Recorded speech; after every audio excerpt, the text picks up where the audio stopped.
அபார கருணா சிந்தும் ஞானதம் சாந்தரூபிணம் ஸ்ரீ சந்திரசேகரகுரும் பிரணமாமி முதான்வகம்.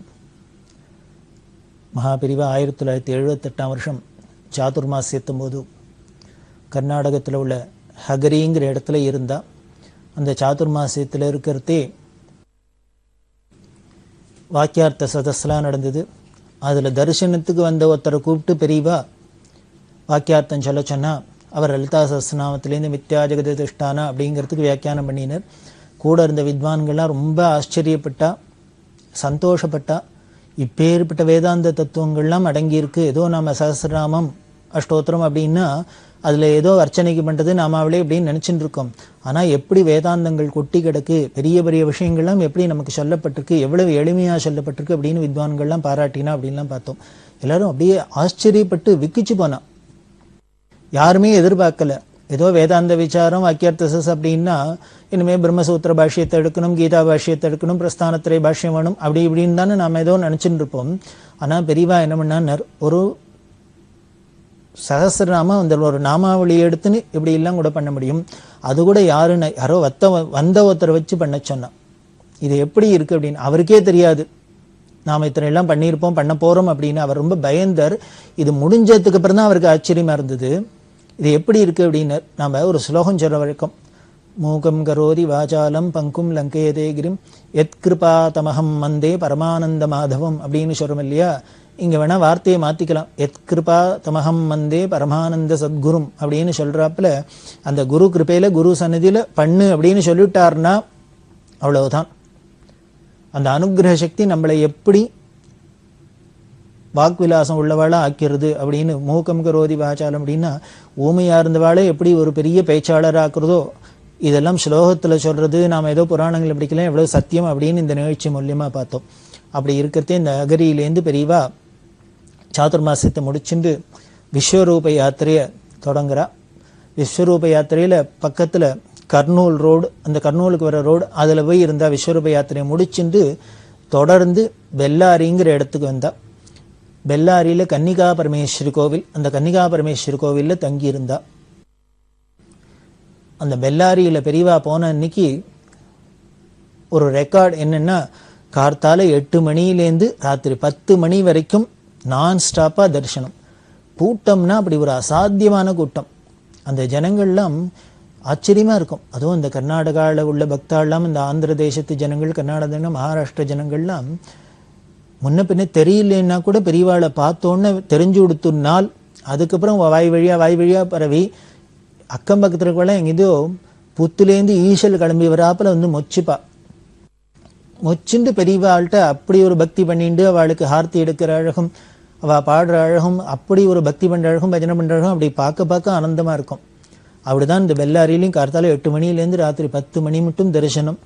நான் ஸ்டாப்பா ஒரு தரிசனம், கண்ட்ரோல் பண்ண முடியாத கூட்டம். அதுக்கப்புறம் இந்த கன்னிகா பரமேஸ்வரி கோவிலையும் சங்கர மடம் இருக்கு. இந்த சங்கர மடத்துக்கு வந்தா அங்கேருந்து பெரியவா என்ன பண்ணா, கிளம்ப போறா யாத்திரை. ஃபர்தரா எப்படி ப்ரொசீட் பண்ண போறா தெரியாது. என்ன பண்ணா பெரியவா ரிக்ஷாவை எல்லாம் தள்ளிட்டு இருக்கா. கிளம்பலான்னா வந்த வழியாலே திரும்பி அது ஒரு இடத்துக்கு போறா. ஏகாம்பரம்னு பெரியவாள்கிட்ட கேட்க அவர் சொன்ன, இந்த இடத்துக்கு தான் நம்ம வழியா இப்படிதான் வந்தோம், பெரியவா திருப்பி அதே இடத்துக்கு போறா அப்படின்னா, இல்லை இந்த இடத்துக்கே போ அப்படின்னா. எதுக்கு போறா அப்படின்னா, அங்க ஒரு காடு மேடுமா ஒரு இடம் தாண்டிட்டு போனா ஒரு வீட்டு வாசல், அங்க போய் நின்னா அது அம்பியையர் அப்படின்னு ஒருத்தர். அவர் அங்க பெல்லாரியில ஒரு ஹோட்டல்ல வச்சிருக்கிறவர். இந்த அம்பியர் அவாதான் பெரியவா பெல்லாரிக்கு போனதுலேருந்து ரொம்ப கைங்கரியம் பண்ணினவா. அவ வீட்டுக்கு போகணுமா, ஏன்னா அவ கூப்பிட்டா வீட்டுக்கு வரணும் அப்படின்னு அவ கொஞ்சம் தள்ளி இருக்கா, அந்த இடத்துக்கு வரணும்னு கூப்பிட்டு இருந்தாலும் பெரியவா அந்த வார்த்தைக்கு கட்டுப்பட்டு, அந்த பக்திக்கு கட்டுப்பட்டு இவ்வளவு சிரமப்பட்டுன்னு இந்த அம்பியர் வீட்டுக்கு போனா. அந்த அம்பியர் வீடு அப்படின்னா அவர் இந்த தமிழ்நாட்டை சேர்ந்தவர். பெரியவாளோட யாத்திரையில பொறுத்தல குமரேசன் ஒருத்தர் போறார் அப்படின்னு சொன்னேன். இந்த குமரேசன்ட்ட பெரியவா கேட்கிறா, இந்த அம்பியர் காமிச்சு, இவர் உனக்கு உறவு தெரியுமோன்னா. உறவு தானே அப்படின்னா.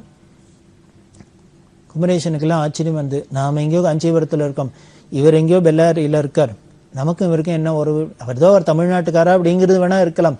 இவ எத்தனையோ வருஷத்துக்கு முன்னால் இங்கேயே வந்திருக்கா, இங்கே ஹோட்டல்லாம் வச்சுன்னு பரம்பரையா இருக்கா, தெரியல அப்படின்னா விசாரிச்சுக்கோ அப்படின்னு சொன்னா பார்த்தா இவாளுக்கெல்லாம் உறவா இருக்கா. சோழியாவா இவாளுக்கெல்லாம் உறவா போயிட்டா. இந்த அம்பிகையர் வீட்டில் தான் இவாள்லாம் தினம் போய் பெரியவா இருக்கிறது. இவாளுக்கு வணங்குற ஆகாரத்துக்கோ இதானு காப்பீட்டு என்னென்ன வேணுமோ இவாளுக்கு தாகசாந்திக்கு போகிறது எல்லாம் அந்த அம்பிகையர் பண்ணியிருக்க, எல்லாம் பண்ணியிருக்க. ஆனால் யாரும் என்னன்னு தெரியாது. யாரோ இந்த ஊருக்காரா அந்த ஊருக்காரா அப்படின்னா பெரியவா இவருக்கு போய் இன்ட்ரடியூஸ் பண்ணியிருக்கிறா, இவர் உங்கள் உறவுக்காரர் அப்படின்னு. இப்படி பல பேருக்கு பல இடங்களில் அதிசயம்லாம் உண்டு. நமக்கே தெரியாது நம்ம உறவுக்காரா யார், நம்ம பாரம்பரியம் என்னென்னு. ஆனால் பெரியவா சொல்லி கொடுக்குறாப்பில்ப்பா. இப்படி இந்த அம்பிகையர் வீட்டுக்கெல்லாம் போயிட்டு பெரியவா அல்ஹிபுரம் அப்படிங்கிறதுக்கு வந்தால் அந்த அல்ஹிபுரம் வழியால் வேணி வீராபுரம் அப்படின்னு ஒரு இடம். அந்த வேணி வீராபுரத்துக்கு வரா. அது மெயின் ரோட்லேருந்து கொஞ்சம் தள்ளி உள்ளுக்குள்ளே போகணும். அந்த ஊருக்கு எதுக்கு போனா அப்படின்னா அந்த ஊர் ஜனங்கள்லாம் வந்து பெரியவாள்கிட்ட பிரார்த்தனை பண்ணிடுது. பெரியவா பெல்லாரியில் இருக்கிறதே அந்த வேணி வீராபுரம் ஜனங்கள்லாம் வந்து பிரார்த்தனை பண்ணிட்டார். என்ன அப்படின்னா பெரியவா பாதம் எங்கள் ஊரில் படணும், எங்கள் ஊருக்கு வரணும், எங்கள் கிராமத்துக்கு வரணும். எங்களுக்கு பெரிய கஷ்டம் என்னென்னா 10 வருஷமாக மழை இல்லை. எங்கள் ஊரில் மழை பெஞ்சு 10 வருஷம் ஆச்சு. தீர்த்தத்துக்கெல்லாம் அவ்வளோ சிரமப்படும். அதனால் பெரியவா பாதம் படணும், பெரியவா பாதம் பட்டால் மழை வரும் அப்படின்னு பெரியவா பிரார்த்தனை பண்ணிண்டா வாழலாம். இதுக்காக பெரியவா அங்கே போனா. சரி, பெரியவா போகிறா. அவளோ நம்பிக்கையில் பெரியவா வந்தால் மழை வரும்னு நம்பிக்கையோடு இருக்கா இல்லையா. என்ன நடந்தது அப்படின்னு இந்த மெயின் ரோட்லேருந்து கிளம்பி இந்த வேணி வீராபுரம் உள்ளுக்குள்ளே போகிறா.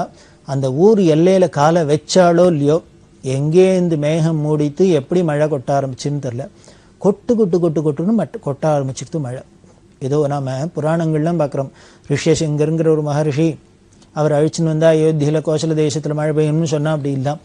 இது பரம சத்தியம் அப்படிங்கிறதுக்கு இப்போ நடந்தது. இதெல்லாம் 1978 வருஷம் நடந்தது. இப்படி இந்த யாத்திரையில் இன்னும் பல இடங்களில் பார்க்க போகிறோம். மழையே இல்லாத இடம், வருஷக்கணக்காக மழை இல்லாத இடம், வருஷக்கணக்காக மழை இல்லை. பெரியவா சரித்திரத்தில் பார்த்தேன்னா இது மாதிரி இந்த வருஷக்கணக்காக மழை இல்லாத இடத்துல பெரியவா பாதம் பட்டோன்னு பெரியவா போனோடனே மழை கொட்டியிருக்கு அப்படின்னு ஆயிரக்கணக்கான நிகழ்ச்சிகள் சொல்லலாம். இந்த வேணி வீராபுரத்தில் பெரியவா எல்லையில் காலை வச்சோடனே மழை கொட்ட ஆரம்பிச்சுது.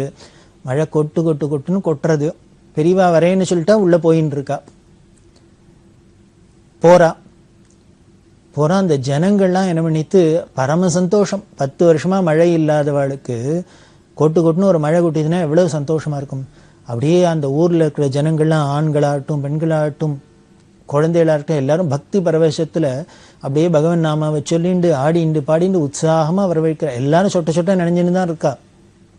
இருந்தால் கூட ஆர்வத்தில் எல்லாரும் வரவேற்று பெரியவாளை உபச்சாரம் பண்ணி எல்லாம் பண்ணினா பெரியவா உடனே கிளம்பிட்டான் அந்த ஊரை விட்டு.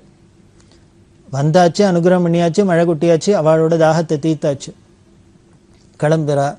கிளம்பினா அந்த ஜனங்களுக்கெல்லாம் இப்பேற்பட்ட ஒரு மகான் வந்திருக்கார், தபஸ்வி வந்திருக்கார், பாதம் பட்டோடனே மழை கொட்ட ஆரம்பிச்சிருக்கு. அவளுக்கு சந்தோஷம் இருக்காதா? இல்லை பெரியவாளை விடுறதுக்கு தான் மனசு வருமா? அவள் ரொம்ப பிரார்த்தனை பண்ணிண்டா. அப்புறம் கேட்டாவா, நன்றியா தானே காணிக்க செலுத்தணுமே, என்ன பண்ணுறது, பெரியவாளுக்கு நாங்கள் என்ன கொடுப்போம்? இப்படி வந்து மழை பெய்யாத ஊரில் 10 வருஷமாக மழை இல்லாத இடத்துல பெரியவா மழையை கொட்டி எங்களுக்கெல்லாம் அனுகிரகம் பண்ணிக்கா, எங்கள் தாத்தெல்லாம் தெரியும், நாங்கள் திருப்பி என்ன கைமாறு செய்யறதுன்னு தெரியல, பெரியவாளுக்கு என்ன காணிக்க தருதுன்னு தெரியல அப்படின்னு அவள் கண்ணீரும் மனசு உருக பிரார்த்தனை பண்ணுறதே. பெரியவா கேட்டது என்ன தெரியுமா அவள்கிட்ட காணிக்க? ஆச்சரியம். பெரியவா உடனே சொல்கிறா, நீ என்ன பண்ணணும், ஒன்றும் தர வேண்டாம், ஒரு 6 கோணி சாக்கு கோணி இருந்தால் கொடுன்னா. என்னையா அது 6 சாக்கு கோணியா? எதுக்குன்னு, நாங்கள் 6 பேர் போகிறோம், இந்த மழை திரும்பி வெந்துருத்துனா நனையாத இருக்கிறதுக்கு தலையில் போட்டுக்கிறதுக்கு. இந்த யாத்திரையில் பல இடங்களில் பார்த்தீங்கன்னா இந்த கோணியை போட்டுனே தான், இல்லை என்ன குடம் எடுத்துன்னு போக முடியுமா, என்ன எடுத்துன்னு போக முடியும்? கோணி சாக்கை போட்டுன்னு தலையில் போட்டுன்னு முட்டாக்கா போட்டுன்னு போயிட்டே இருக்க வேண்டியதான். அதனால் எங்களுக்கு 6 கோணி கொடு, நாங்கள் நனையாத போகிறதுக்கு. அந்த ஜனங்கள்லாம் கதறி எடுத்து உருகித்து. இப்படி ஒவ்வொரு இடத்துலையும் பெரியவாளுக்கு என்ன கொடுக்கணும், அவள் நமக்கு கொடுக்கறதுக்கு அனுகிரகம் பண்ணுறதுக்கு தான் அவள் வந்திருக்காளே வழிய நாம் ஏதானும் கொடுக்கணும் அப்படின்னா பிரதியாக பெரியவாளுக்கு ஏதானும் கொடுக்கணும் அப்படின்னு நமக்கு ஒரு ஆசை இருந்ததுன்னா நம்மளால என்ன கொடுக்க முடியும்னார், நம்மளோட மனசை கொடுக்கலாம், அவ்வளோதான். நம்மளோட சித்தத்தை முழுக்கலும் அங்கே பெரியவாள்கிட்ட அர்ப்பணம் பண்ணணும். நம்ம மனசை கொடுக்கறதுன்னா என்ன, மனசுங்கிறது என்ன, எண்ணம் தானே அதோட ஸ்வரூபம். அப்போ என்ன பண்ணணும்னார், எப்பொழுதும் பெரியவா ஸ்மரணையாகவே இருக்கிறது, பெரியவா ஞாபகமாகவே இருக்கிறது, பெரியவா நினைப்பிலே இருக்கிறது, பெரியவா சிந்தனையிலே இருக்கிறது. இதுதான் மனசை கொடுக்கறது அப்படின்னா. அதனால் எப்போ பாரு இப்பேற்பட்ட கிருபாளு, இப்பேற்பட்ட தயாளு, இப்பேற்பட்ட கருணாமூர்த்தி அவளை மனசில் நினைச்சுட்டே இருக்கணும். அதுதான் நம்ம அவளுக்கு கொடுக்கறதுக்கு ஒன்றே ஒன்று நம்மள்கிட்ட இருக்குமே வழிய வேறு ஒன்றும் வெளியில் கொடுக்கறதுக்கு பாக்கியமாக கொடுக்கறதுக்கு எதுவும் நம்மள்கிட்டையும் இல்லை, அவளுக்கும் தேவையும் இல்லை. அப்படி இந்த வேணி வீராபுரத்தில் அப்படி ஒரு மழையை கொண்டு வந்தா. இப்படி இவன் நாகப்பட்டினம்ங்கிற இடத்துல இருந்தா. முன்னால் ஒரு யாத்திரையில் இருக்கிறதே நாகப்பட்டினத்தில் இருந்தா. இந்த நாகப்பட்டினத்தில் நீலாயுதாட்சி கோவில் எய்த்தாப்புல பெரிய குளம்லாம் இருக்குது. இந்த நாகப்பட்டினத்துலேயும் மழை இல்லை, ரொம்ப நாளாக மழை இல்லாத இருந்து இந்த ஜனங்கள்லாம் கஷ்டப்பட்டுருந்தா. அந்த கோவில் குளத்தில் இந்த தெப்போத்சவம்லாம் நடக்கும். இந்த தெப்பம் விடுறதுக்கு கூட தண்ணி இல்லாத வறண்டு போயிடுத்து. அந்த ஜனங்கள்லாம் ரொம்ப வருத்தப்பட்டா. இத்தனை பெரிய குளத்தில் தெப்பத்துக்கு விடுறதுக்கு தெப்போத்சவம் பண்ணுறதுக்கு முடியாத தண்ணி இல்லாத இருக்குது அப்படின்னா பெரியவா என்ன பண்ணா, ஒரு நாளைக்கு இறங்கி போனால் அந்த குளத்தில் துளியூண்டு இப்படி குட்டை மாதிரி தேங்கி கிடக்கு. மழை தண்ணி தேங்கினாப்புல அதில் தேங்கியிருக்கு. அதில் போய் பெரியவா இறங்கி நின்றுண்டு காலை வச்சுட்டு ஜபம் பண்ணினா ஆகாசத்தை பார்க்குறா, பார்த்துட்டே ஜபம்.